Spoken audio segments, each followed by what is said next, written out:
تازہ ترین ویڈیوز کے لیے چینل کو سبسکرائب کر کے بیل آئیکن اور آل نوٹیفیکیشن پر کلک کریں تاکہ آپ کو ملے ہر اپڈیٹ سب سے پہلے۔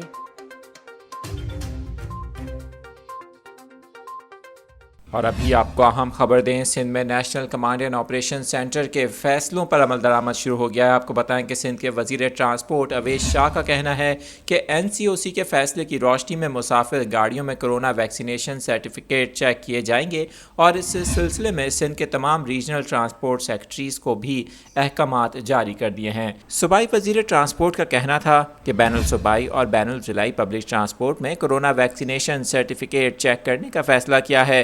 پبلک ٹرانسپورٹ مالکان اور آپریٹرز کے ساتھ ساتھ مسافر ویکسینیشن کے ساتھ ہی سفر کر سکتے ہیں۔ ٹرانسپورٹرز کرونا سرٹیفکیٹ کے بغیر مسافر کو ٹکٹ نہ دیں۔ ان کا یہ بھی کہنا تھا کہ شہریوں کے تعاون سے ہی ہم کرونا وبا پر قابو پا سکتے ہیں۔